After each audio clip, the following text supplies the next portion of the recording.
Hi guys, and welcome to your daily tarot reading for Wednesday the 17th of July 2019. Thank you for joining me. It's a pleasure to be with you today. I'm using the Animal Totem Tarot for this reading. This is a deck that I don't usually use because some of the images are pretty gruesome when it comes to animals being hurt, and I'm a Virgo. I love animals. Especially pets, domestic animals like cats and dogs and rabbits and things. And if I see them hurt, I just can't handle that. Like the 10 of swords in the regular tarot, a person with 10 swords in their back, that doesn't shock me so much because I'm a person and I feel like, yeah, I've been there, done that in a way, symbolically. But when it comes to animals, I just can't take it because they're innocent and they're these little fur angels that come to planet Earth, and it just seems so wrong. So let's see what the cards want us to know. We've got the Knight of Cups, the Sun. Oh, that's so cute. Little raccoon enjoying itself there. And then we have the Nine of Swords. All right, so mixed bag. First of all these animals are kind of not the star of the show. We don't have a lion. We don't have a leopard. We don't have an elephant. We don't have a big famous rhino. We have kind of the supporting cast here. We have things going on that aren't always in the spotlight and that kind of happen behind the scenes. So the first sense that I'm getting intuitively here is that there's stuff going on with you internally. And it's not so much the outside world, it's your stuff that's being rearranged and shuffled around. So first of all, the Knight of Cups. This isn't a pelican, but it's some sort of a bird that lives by catching fish in the sea. It's the Knight of Cups, so it's feast or famine. We've got this cup here, big wave, and sometimes it can just dive into the water and there are loads and loads of fish and it's absolutely no problem. And other times it has to travel long distances. Here it's kind of getting to shore and it seems like it's come up empty this time. The cup is empty. We've got this, looks like a hubcap with a wave, kind of signaling that it's time to rest a little bit, that there's this eternal cycle of getting food, engaging with the water, engaging with the waves, coming back onto land, and that is part of this animal's life, that there's this constant circle of life that has to do with the water, the ocean, as the source of nourishment, as the source of food, and then coming back onto land to rest. So what this means is that you're able to nourish yourself today emotionally, and that you're able to come back a little bit and take a rest. And this is interesting because of the eclipse that we had yesterday. It was a really emotional time, and a lot of people I've spoken to have felt like they've got this vibrational spiritual upgrade through this eclipse. Like they're leaving behind things that don't work for them but they haven't been aware of, and they've just seen this or seen those things within them that they've been doing. And they're just like, wow, what am I doing here? This is crazy. This doesn't serve any purpose. Like my neediness in this relationship, I'm surprised that we don't have more problems because I'm just so constantly seeking approval from this other person. I don't need to do that anymore. Okay, stop. And in work, it's like, I'm overthinking this and I'm making all of these mind maps, whereas I know exactly what I'm doing. I don't need to plan and spend 6 hours actually drawing up the planning when I could just actually get on with the actual work. So emotionally, spiritually, intuitively, you're recharged and you're able to take a rest. And in terms of your relationships as well, those are good. There's no upset there. And you're able to kind of fill this cup again now with new things that you enjoy. And you're able to get back on land and implement the emotional upgrades that you've enjoyed over the last day or couple of days, and to actually implement those upgrades in your life. And what happens then is that because you have now washed away a lot of the junk and identified some of the unhelpful behavior that we all have. We all have self-destructive behavior in certain areas. We all have behavior that weakens us, and it's because we bring our childhood with us into adulthood. We don't just, our life isn't just like, okay, I'm here now. A lot of us live very much in the past, and we're very much a reflection of what has happened to us in the past, and that kind of creates the persona that you see today. So let's say that as a child you had some difficulty and you had to keep a big secret, and you feel like, oh, I can't trust anyone, then that lack of trust will come with you into your adulthood. And seeing that for the first time during the eclipse yesterday and saying, wow, I really have these trust issues, but I've got nothing to hide anymore. So this trust no one mentality is really inappropriate for me at this stage of my life. So let's let it go. Let's stop paddling in this no trust lake peninsula that we've been paddling around in. And let's actually reach dry land, fill the cup with feelings of I'm lovable, I love, I'm cared for, I'm nurtured for, I'm spiritual, I'm intuitive, I'm psychic, I'm loved and loving. And let's fill the cup with new beliefs, positive emotions about the self. And yes, I'm still living this life where I have to get in touch with my feelings and then apply that to my physical life. But on this day, I'm able to sit in the sun and just chill and put my arms out and relax and lie on the hill and just feel the sunlight on my skin and the warmth of the universe supporting me and almost applauding me and saying, well done, you've let go of negative behavior, so you can just chill and relax.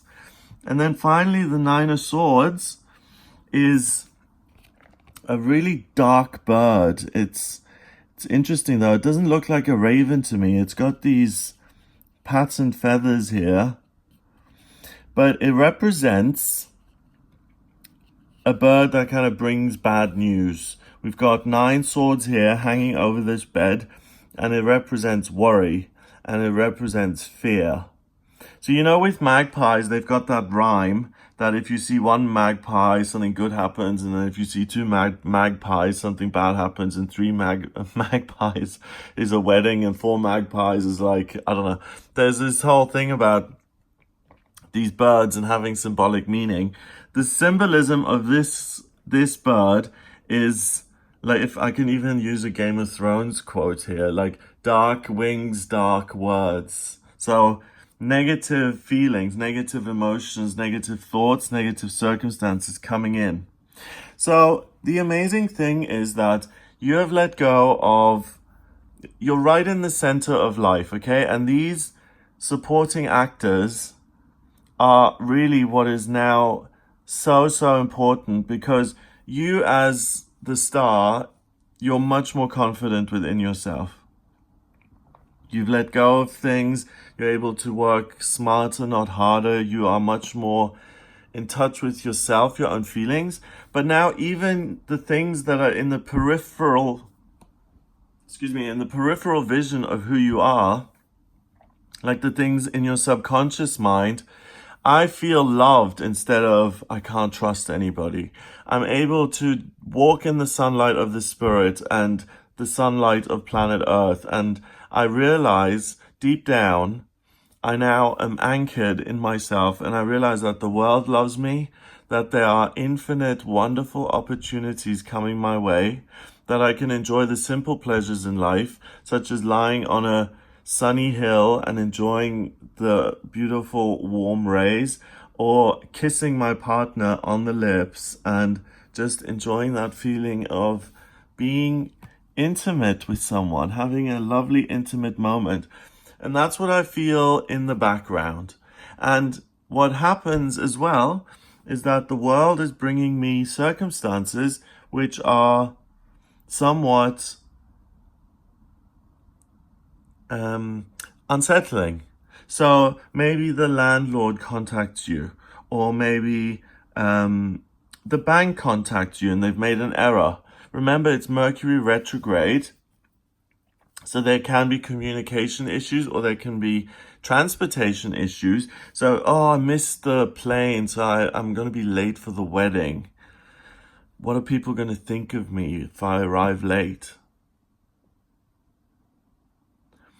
Misunderstandings with family members, someone saying something and hurting someone's feelings, but they had no intention of hurting that person's feelings. So the good news is that this sun is in the center of the reading, and what's so wonderful is that emotionally you have arrived. You no longer doubt yourself, you've made friends with yourself, you're at peace with yourself. So imagine this little raccoon and the bird having a baby. That's you. Okay. These two are getting married, and they are emotional growth and emotional upgrades, raising your frequency, becoming the king or the queen of cups, and being able to deal with your intuitive self, loving yourself. That is the most important thing that you've achieved over the last couple of days, that you truly feel the love. You don't just say, I love myself, I love myself. There's a difference between saying it and actually believing it. And now you actually believe it. And you deserve the sunshine in your life. The sunshine being a symbol of joy and happiness and wonderful people being in your life, and success stories and unexpected, miraculous things to happen.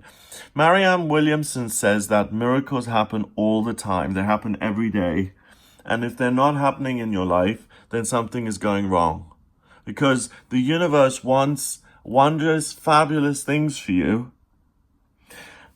But what also happens is that sometimes we're confronted with things that are less than fabulous. And on this day, because you are so galvanized and strong within yourself, and your identity is now turned into one of self-love and absolute power, remember that the sun is the luminary in our solar system. It's a huge ball of fire that lights up our whole solar system, and without the sun, none of the other planets, no animals, human beings, water, air, none of anything would matter without the sun. And you have the sun. Your solar plexus, the chakra in the center of your body, is shining bright, and you are so confident and you're so in touch with your most positive feelings that you're able to turn things that you would usually worry about and things that would usually seem tragic and dark and frightening. You're able to take those and you're able to turn them around and turn them into magic, so that you can fly off and spread your wings and make your life even bigger, and use circumstances, whether they are positive or negative, regardless, you turn them around and you use them to your advantage, rather than feeling like something's dangling over you. Nothing is dangling over you. You're embracing everything that's happening. You have the power to deal with each one of these one by one. You can either collect them up and deal with them without any problem. It's similar to a reading I did recently where a mountain, this insurmountable obstacle, has now flipped over, and it seems like it's nothing. And this card is saying the same thing. The things that usually have kept you up at night and have filled you with fear and you've woken up in a cold sweat, those things are no longer worries, but opportunities for you to change and grow for the better. So you're seeing the best in everything. You're seeing the silver lining in every circumstance there is. And sometimes our greatest successes come out of situations which started out being problems. So don't be so certain of what is good and what is bad. Just simply relax into your own sunshine, into your own power. Realize and feel your guardian angel, your angels, your ancestors, your spirit guides, your spirit animals, the universe, whatever ascended masters you work with. They're all around you. They all love you, and they all are filling your cup with positive, loving affirmations, and you just feel stroked and loved and admired. And you feel that, and you face your life and you say, right, we're going to now either fly over these things, and these swords are safeguarding my home. So rather than this being a threat, you turn it into a security alarm system for yourself. Or you sweep up the swords and you say, I'm going to use each one of these thoughts and I'm going to use them to communicate, or I'm going to resolve these issues. But I'm certainly not going to have anything dangling over me. I'm going to take action. I'm not going to just sit there. I'm going to take action. I'm going to spread my wings and fly. And I'm going to experience freedom in my life. So even the negative can't touch you today. You are a meaning-making machine that absorbs everything and takes any problem and turns it into a success. And it certainly doesn't threaten you because you have been upgraded spiritually, emotionally to the next level, and things that used to be problems are now falling away because you're vibrating at a higher frequency, so they can't touch you anymore. 1 and 19 is 20, and 9 is 29. 2 and 9 is 11, and 11 is the master number of service. So because you're vibrating at this amazing frequency, you're able to be of service to humanity, to other people, and to yourself, because the things that held you back before are dropping away, and your life is getting bigger and expanding, and you are looking at the horizon, and what wonderful thing is over that next horizon, rather than retreating into a dark space where you're alone with negative thoughts. You're out in the sunlight, you're active, you're enjoying the process of life, and anything that comes your way, you're able to turn around into something that serves you. Have a fabulous day. If you would like a personal reading with me, please get in touch via my website. It's gregoryscott.com. I use the tarot, astrology, and numerology in my personal readings to answer any questions you may have. Have a wonderful day, and I'll speak to you tomorrow.